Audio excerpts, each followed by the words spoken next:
Dan untuk membahas informasi selengkapnya, kami telah terhubung dengan Direktur Eksekutif Carta Politika, Yunarto Wijaya. Halo, selamat sore, Mas Toto.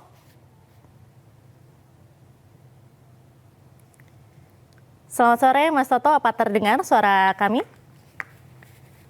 Halo, selamat sore jelang malam, Mbak.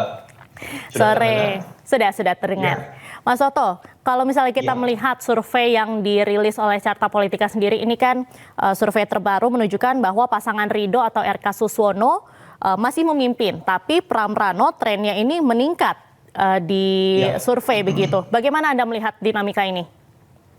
Ya, sebelum masuk ke survei, mungkin kalau mau di flashback ya, Pilkada DKI ini selalu menarik. Kalau kita baca bagaimana hasil dari sejarah Pilkada 2012, 2017, yang biasanya menang ini malah yang di awal-awal itu surveinya tertinggal. Artinya memang kita bisa simpulkan dinamisasi dalam pertarungan Pilkada DKI itu sangat cepat bisa berubah. Dan yang menarik adalah ketika kita baca dari tren yang dimiliki dari 3 lembaga survei, dalam 3 minggu terakhir, ada LSI, ada Poltreking, ada Carta Politika, sepertinya pola yang kita lihat di 2012 dan 2017 terjadi kembali, Mbak, bahwa dinamisasi suara ini bahkan hitungan hari atau hitungan minggu itu bisa berubah dengan sangat cepat. Nah, kenapa kemudian Mas Pram dengan Bang Dul ini kita lihat trennya naik? Kalau kita lihat dalam proses pencalonan, lalu kemudian perkembangan isu yang ada, memang efek kejut itu dimiliki oleh pasangan Mas Pram dengan Bang Dul. Bahkan kalau kita bicara Kang Emil dengan Suswono cenderung anti klimaks. Tadinya dianggap akan melawan yang namanya calon independen yang surveinya sangat rendah atau melawan kota kosong. Dan tidak disangka-sangka kemudian Mas Pramono Anung dengan Bang Dul ini yang kemudian muncul, itu yang menyebabkan pembicaraan dalam beberapa waktu terakhir, terutama sekitar sebulan terakhir, banyak mengarah ke Mas Pram dan Bang Dul.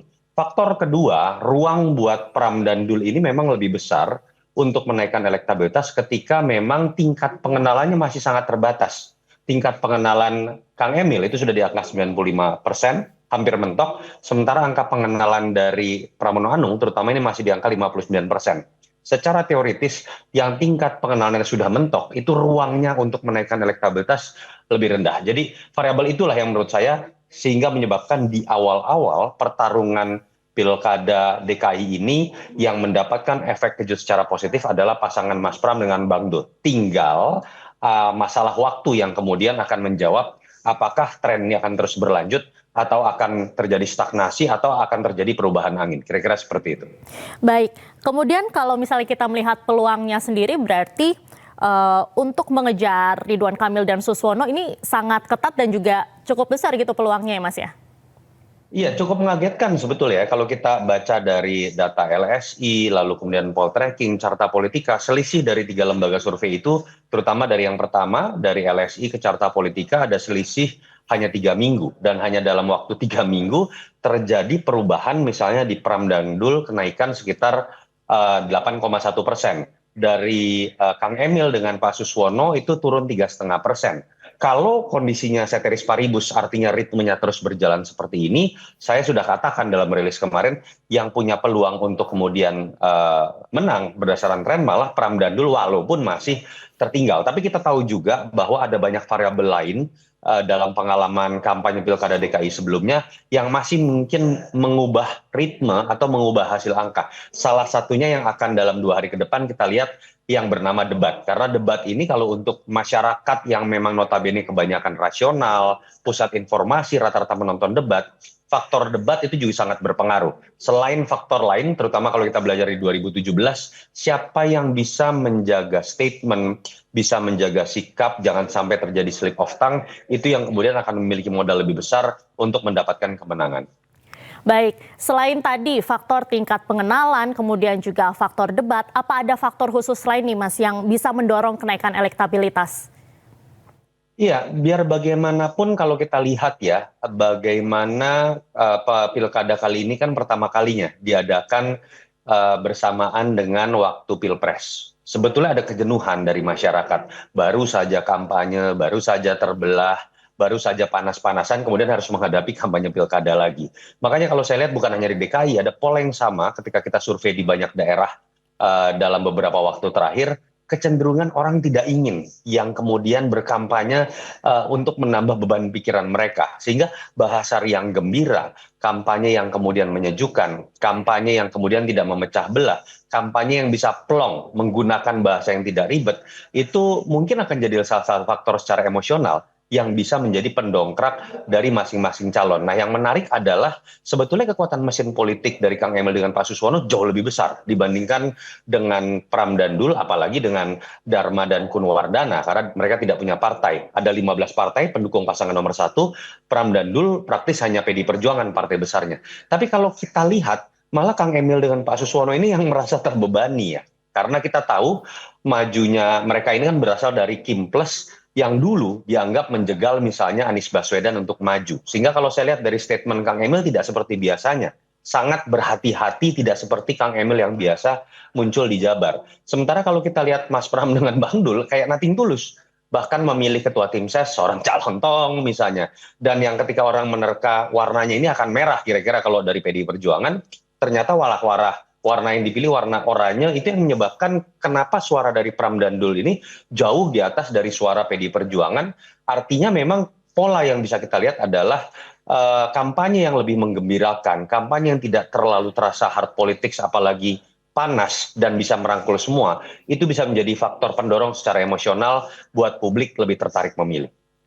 Baik, Mas, kalau misalnya kita lihat dalam survei ini, apa ada wilayah atau kelompok demografis tertentu begitu ya yang bisa menjadi basis kuat bagi para pasangan paslon atau mungkin yang bisa wilayah-wilayah yang bisa menjadi kunci pemenangan di daerah masing-masing itu, gimana Mas?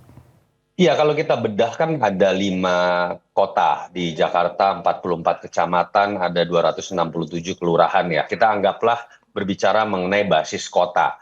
Sebetulnya keseluruhan dari kota di Jakarta, dari Jakarta Timur sampai Jakarta Selatan, Kang Emil dengan Pak Suswono masih unggul di semua daerah.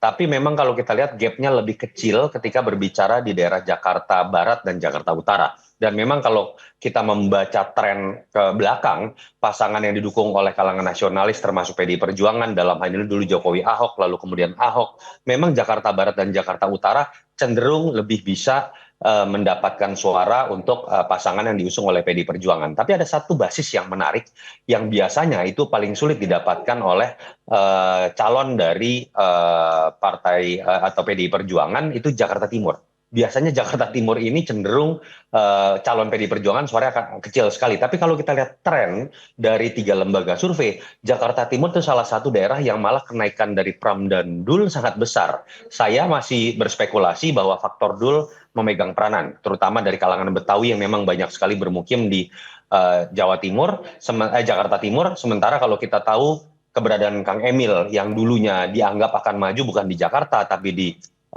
Jawa Barat, itu masih memiliki kendala dalam kemudian memasuki beberapa komunitas masyarakat termasuk kalangan Betawi. Itu yang saya lihat masih menjadi sangat dinamis, sehingga belum bisa juga kita simpulkan daerah mana yang sudah pasti akan menjadi basis pasangan nomor 1 dan daerah mana yang akan menjadi basis pasangan nomor 3, atau mungkin kejutan yang bisa muncul dari pasangan 02.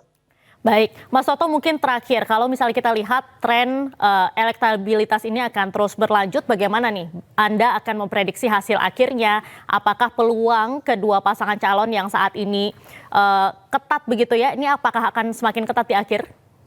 Saya harus katakan sekarang peluangnya menjadi sangat berimbang ya, 50-50. Di atas kertas tingkat keterkenalan lebih dimiliki oleh Kang Emil, mesin politik juga dimiliki oleh Kang Emil. Tetapi ketika berbicara tren, sepertinya penerimaan masyarakat lebih baik didapatkan oleh pasangan Pram dan Dul. Jadi kekuatannya dimiliki, basis kekuatan dimiliki oleh Kang Emil dengan Pak Suswono, tapi trennya dimiliki oleh Mas Pram dengan Bang Dul.